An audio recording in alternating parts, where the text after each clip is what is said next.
Ele senta na mesa da cozinha num domingo à noite. Abre o aplicativo do banco. Suspira. A fatura do cartão está maior do que ele imaginava. De novo. E ele não é irresponsável. Ele tem formação, trabalha, resolve problemas complexos todos os dias. Ele sabe como os juros funcionam, sabe que parcelamento acumula e sabe que rotativo é muito perigoso. Mesmo assim, no mês passado ele pensou: eu resolvo isso depois. Foi só dessa vez. Eu consigo compensar no próximo mês. E agora está ali, olhando para os números, com a mesma promessa silenciosa. Mês que vem eu vou fazer diferente. E ele é inteligente. Então, deixa eu te perguntar, se não é falta de inteligência, por que isso continua acontecendo? Hoje eu quero falar sobre isso. Nesse vídeo você vai entender algo que quase ninguém explica quando fala sobre dívidas. Você vai descobrir por que inteligência não impede endividamento, como pessoas capazes entram em ciclos repetitivos de dívidas, por que saber o que fazer não significa conseguir mudar e o que realmente quebra esse padrão de uma vez. Porque dívida não é apenas matemática. Não é só sobre juros ou renda. É comportamento repetitivo, comportamento aprendido, padrão emocional e identidade protegida.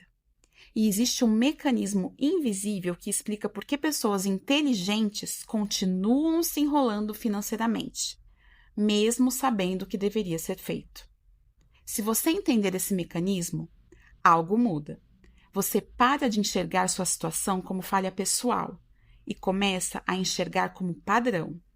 E padrão pode ser identificado, interrompido e reconstruído. Mas antes de falar dessa solução, precisamos desmontar uma crença perigosa que sustenta esse ciclo. Pessoas inteligentes confiam na própria capacidade. Elas analisam, comparam, pesquisam e até calculam cenários. Mas dívida raramente nasce da falta de conhecimento.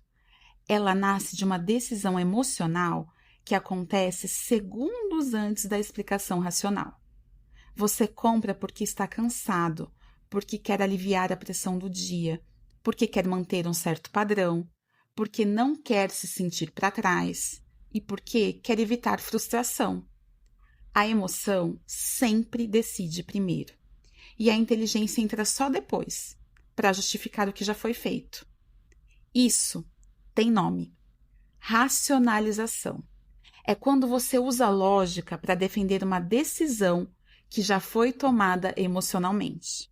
E quanto mais inteligente você é, melhor você constrói argumentos convincentes. Você encontra dados, você cria projeções, você encontra exceções. A inteligência vira advogada da emoção. Esse é o primeiro ponto desconfortável. O problema não é você não saber como sair das dívidas, é você saber e ainda assim repetir o comportamento. Porque o conflito não está no cálculo, está na forma como você lida com o desconforto.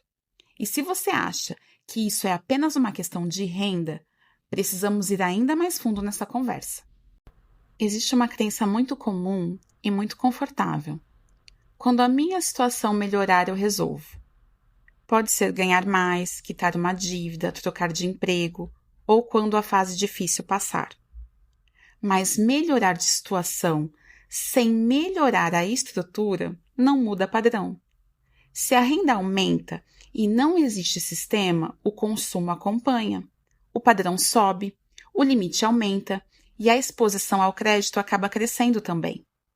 Se a renda diminui e também não existe sistema, o crédito compensa.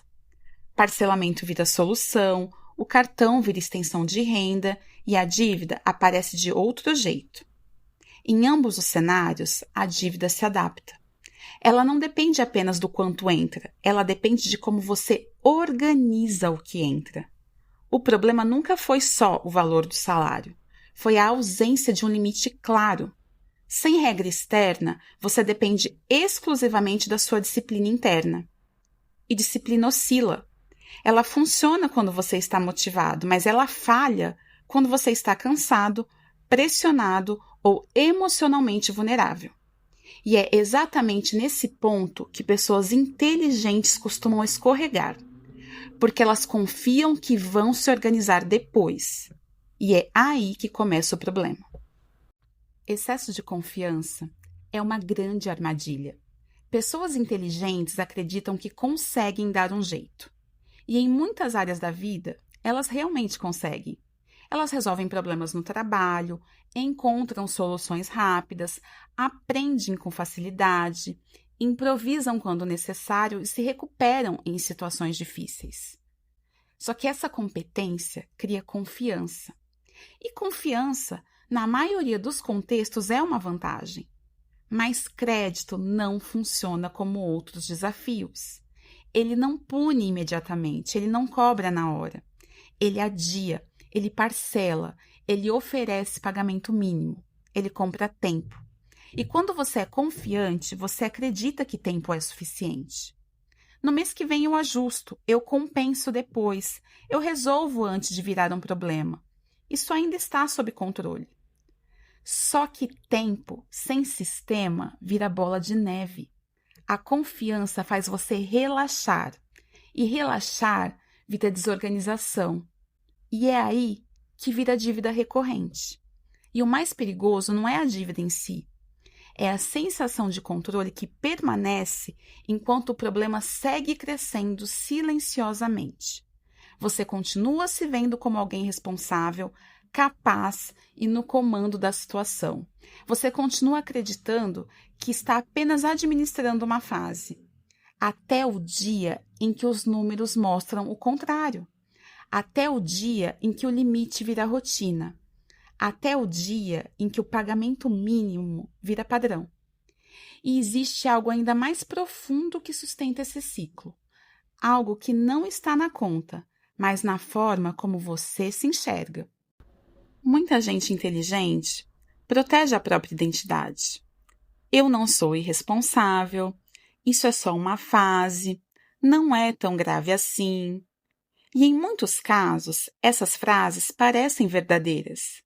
Você não se enxerga como alguém descontrolado. Você se enxerga como alguém capaz, apenas atravessando um momento mais difícil. O problema é que enquanto você protege a sua autoimagem, você evita bater de frente com o seu comportamento real. Porque admitir que existe um padrão repetido é desconfortável. É admitir que não foi apenas um imprevisto, não foi só um mês atípico, não foi apenas azar. Dívida persistente quase nunca é acidente. Ela é padrão. E padrão dói mais do que erro isolado, porque erro é pontual. Padrão exige uma mudança estrutural. Mas enquanto você trata como exceção, você não cria ruptura. Você espera melhorar, espera organizar, espera que a próxima fase resolva por você. Só que o padrão continua. A mudança, ela começa quando você aceita algo muito mais simples, só que mais difícil. Não é falta de inteligência, não é incapacidade. É falta de estrutura. E estrutura não depende de talento, depende de sistema. E é exatamente esse ponto que sustenta todo o ciclo que você quer e vai quebrar. Outro ponto fundamental.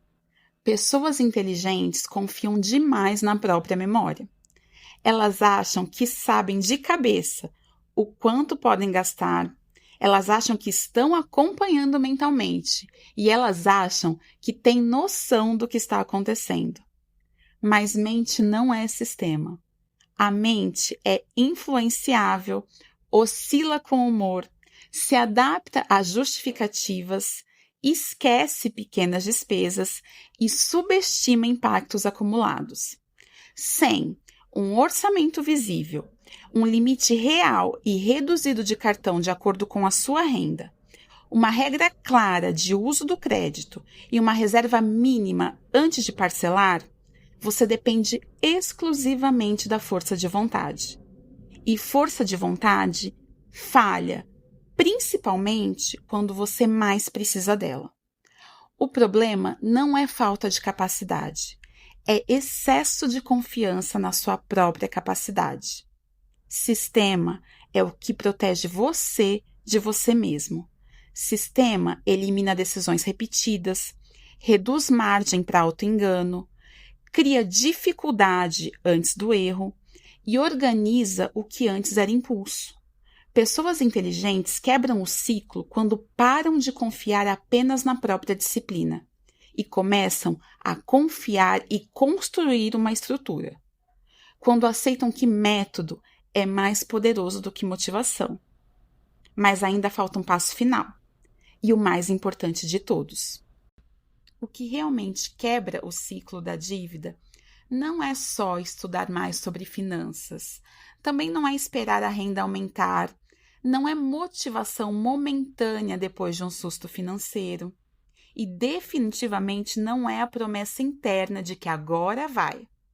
Você já prometeu antes e não cumpriu.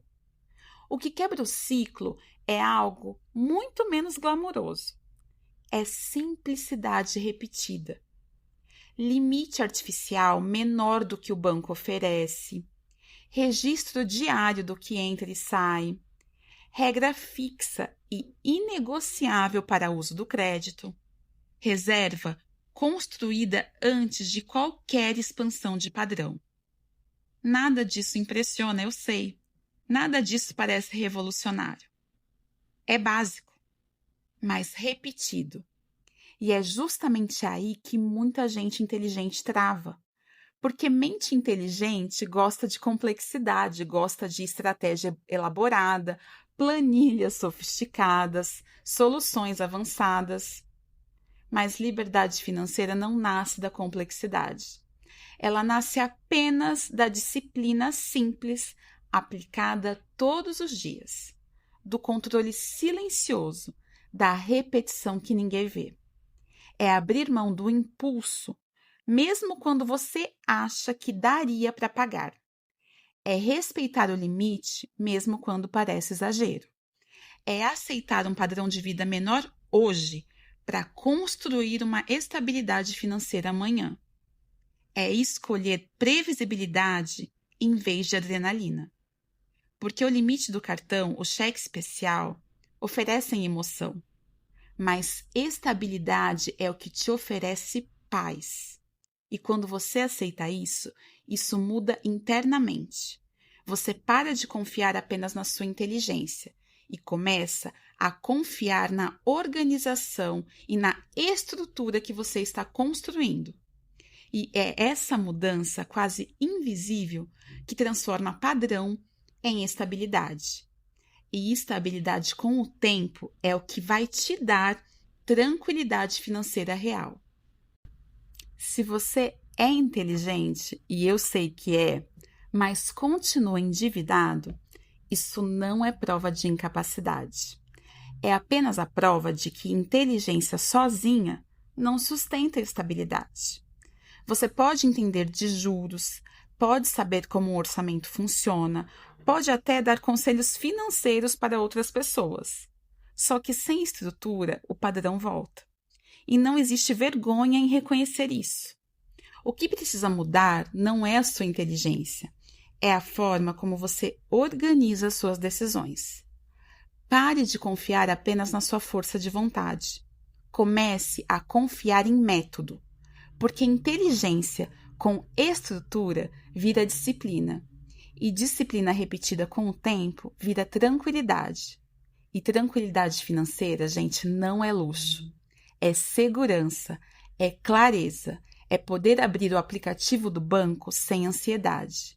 E no fundo eu sei, é isso que você está realmente buscando. O próximo passo dessa conversa não é assistir qualquer outro conteúdo aleatório, hein? É começar a criar a estrutura que você precisa. Comece pela playlist aqui do canal chamada Organize o seu dinheiro do zero sem sofrer. Nela, eu mostro exatamente como construir esse sistema que a gente falou aqui. Como montar um orçamento simples, como definir o limite real do cartão, como organizar o mês sem depender de força de vontade e até como criar base antes de pensar em crescimento. A minha sugestão é que você assista os vídeos em ordem, porque entender o padrão é o primeiro passo, mas quebrar o padrão exige método. A playlist está aparecendo agora na sua tela. Assiste com calma e comece finalmente a construir a estrutura que tanto você deseja. Nos vemos no próximo vídeo.